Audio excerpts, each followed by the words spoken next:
Halo, halo, halo. Halo, kembali lagi di Ruang Ngobrol. Yes.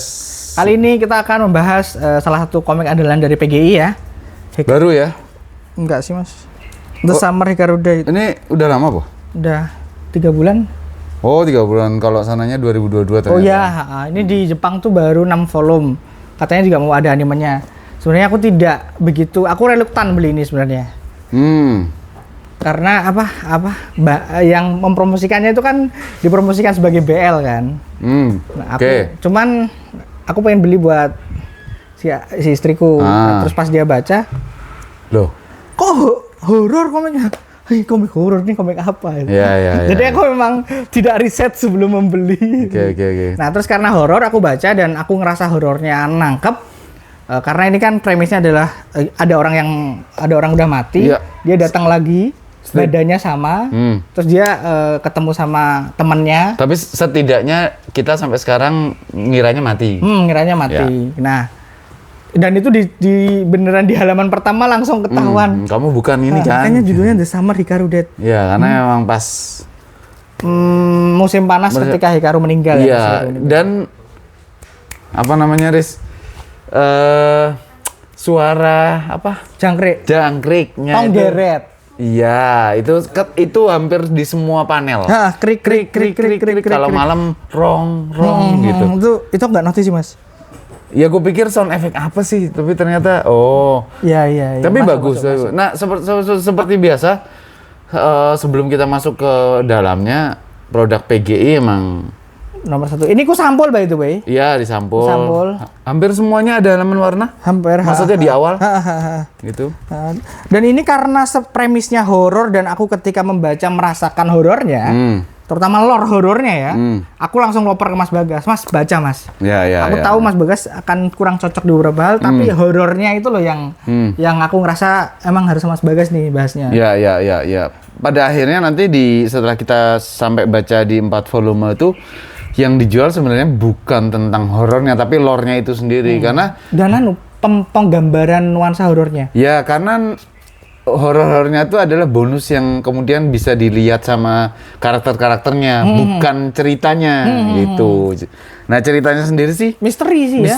Misteri. Kita nggak. Siapa dia? Whodunit sih sebenarnya ya. Iya, tapi bukan whodunit yang ke orang mungkin, tapi ini entitas ada mitologi juga gitu. Jadi, dan ini menariknya adalah ini kan desa kecil. Nah, di desa kecil terutama di Jepang, yang kalau kita familiar dengan hal-hal semacam itu, anime, manga dan film atau serial Jepang, cukup sering dimunculkan bahwa di desa kecil itu ada kayak larangan-larangan yang kalau sering baca Kidaichi ya teman-teman ya. Oh gitu. Kidaichi itu cukup banyak cerita-cerita yang di desa kecil dan ada pantangan lalu ketika melanggar tuh lalu dibunuh gitu loh.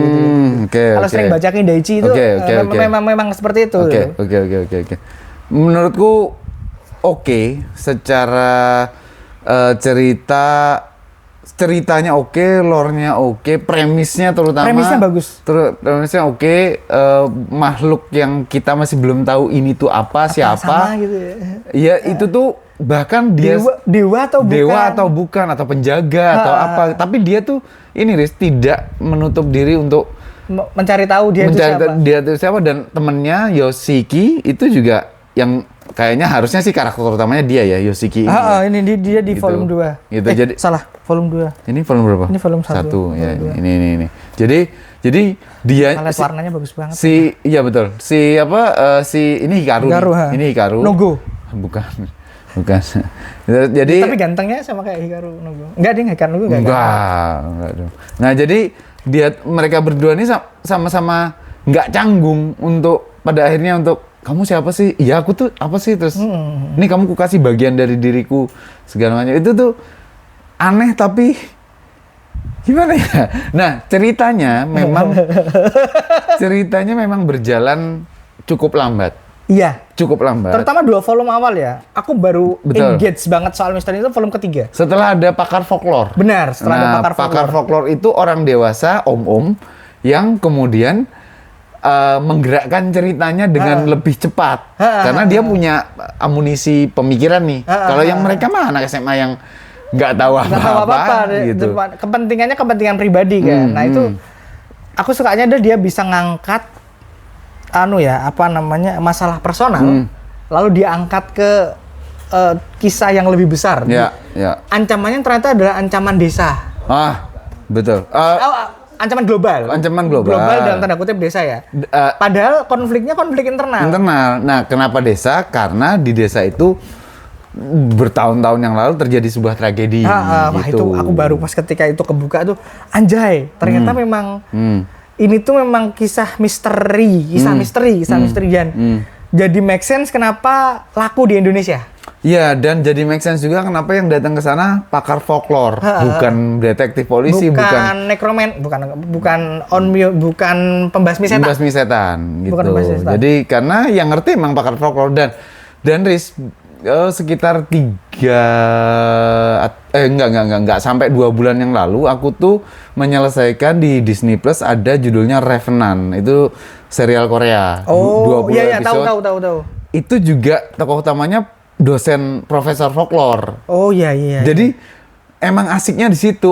Iblis yang zaman dulu. Sebenarnya mirip juga kayak Mas. Exhuma. Exhuma ya. Kalau itu pakar Feng Shui. Feng Shui sama dukun. Sama dukun digabung. Itu mirip-mirip juga. Ya. Betul. Ya ini. Aku feeling ketika membaca ini adalah mirip ketika aku baca Ghost Hunt. Kita udah pernah ngobrolin tuh Ghost Hunt. Ghost Hunt tuh loh. Sekelompok itu. Ya. Feelingnya suasananya, nuansanya dan lebih lenian ke pembaca ceweknya. Iya, cuman Ghost Hunt itu kan buatku pribadi masih kerasa karena itu komik zaman dulu juga. Jadi masih kerasa ada sonennya di mana ayo kita Nah, kalau ini tuh seinen banget. Ini feel-nya tuh bener-bener jelujur. Iya, kita tuh kayak jalan di turunannya nggak terlalu curam aja, cuman terus tiba-tiba ada belokan patahan gitu. Emang patahan pertama pas ada nenek-nenek tua itu bilang kamu bukan nenek itu. Iya benar. Iya nenek bilang kamu sama ini sama kan, ini sama gitu. Apaan sih? Nah itu kan membuat pembaca kayak berarti dia tahu nih. Terus mati. Itu buka misteri pertama, lalu kemudian ada pakar folklore, ada ibu-ibu ini. Ibu-ibu yang bisa ngelihat, yang punya pengalaman masa lalu. Ini layer misteri kedua. Jadi layer misterinya tuh anjir banyak banget. Sementara Hikaru sendiri adalah layer-layer misteri yang harus dibuka terus, gitu. Nah terus di yang keempat ada si pakar folklore itu yang pakai hamster. Itu unik sih. Itu kalau teman-teman pernah baca Natsume Yujincho, feel-nya itu mirip sama Natori karena dia punya kayak tato gitu. Di sini. Luka sih ya. Iya. Betul. Punya bikin tato terus kalau Natori itu cica. Cica itu kalau ada yang baca Natsume Yujincho ya. Iya. Memang referensinya menarik sekali sih. Menarik sekali. Buat teman-teman sekali lagi buat teman-teman yang hobi baca horor, nonton horor, ini tuh benar-benar asik. Mungkin ketakutannya nggak yang semenegangkan itu, tapi lama-lama misteri yang dibuka tuh membuat kita kayak lah ini gimana sih? Kok bisa gini sih?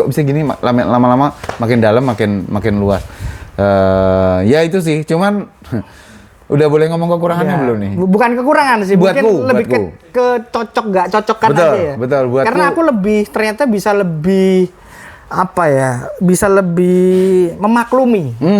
Betul, karena pengalamanmu untuk baca lebih banyak, lebih luas spektrumnya. Nah, buat aku yang rapet shonen, action segala macam, ini tuh tapi untungnya Riz, di volume 3 dan 4 makin berkurang. Benar, volume 1-2-nya emang jaring sekali. Volume 1-2-nya itu buatku cukup tidak nyaman karena kayak Daris bilang tadi awal itu kemasannya kayak mungkin BL, udah. BL yang padahal intensinya enggak. Cuma samar. Iya, tapi maksudku kalau panel itu dilihat begitu saja dan tanpa ada teks, tanpa kita tahu konteks, orang asosiasinya ke sana gitu. Tapi pada saat kita baca itu bukan adegan gimana. Sama sekali bukan. Cuman aku nggak nyaman, aku nggak cocok. Bisa dipahami. Gitu makanya cuman untungnya ya kan, makanya Mas sabar dulu sampai 3-4. Karena di sana itu beneran gerakan ceritanya kuat sekali dan kalau aku mau membahasakannya kan elemen fan service-nya mulai dikurangin. Betul. Ya masih ada betul. cara Hikaru sama Yoshiki berdialog dan itu kan emang Tapi kemudian di 3 itu udah mulai ada si cewek. Jadi mereka sekarang bertiga, nggak lagi berdua kemana-mana gitu loh. Nggak tahu ya nanti perannya gimana ya. Iya. Tapi si cewek itu kan juga bisa tahu gitu. Jadi ini menarik sih.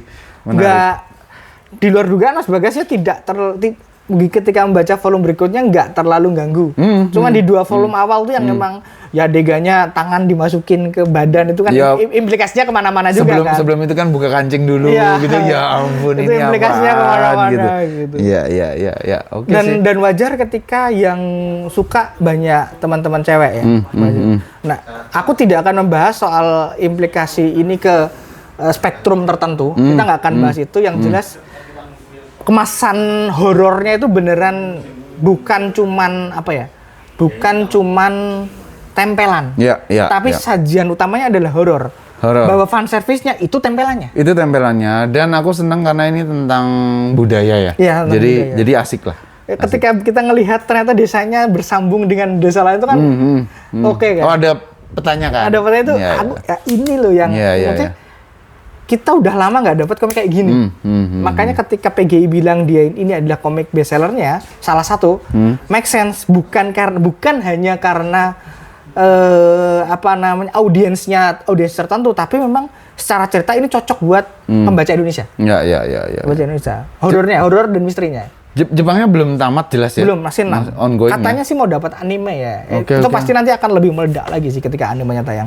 Iya, tapi gambarnya akan sulit untuk dianimekan. Gambarnya bagus banget. Iya. Cuman never say never sih Mas, kita udah lihat dandan-dandan yang kayak gitu. Iya, meski kita belum bahas lagi animenya nanti dandan akan dibahas terpisah. Maksudnya secara satu season utuh ya gitu. Ternyata Mas Bagas bisa selesai. Aku menyelesaikan, udah 12 episode kan? 12 episode, gantung sekali.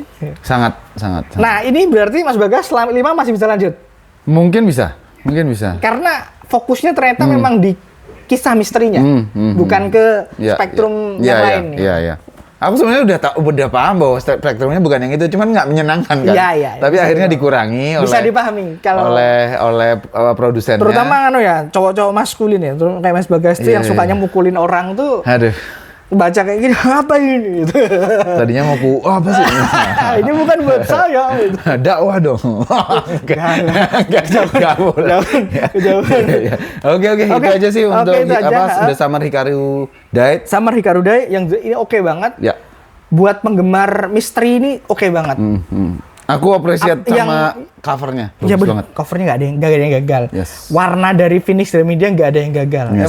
Emang harus dipuji sih Phoenix soal presentasi produknya nggak pernah gagal. Karena gagal overplot sih, tapi ya udahlah. Ya. Oke. Itu aja. Sampai ketemu di obrolan manga berikutnya. Thank you. Bye.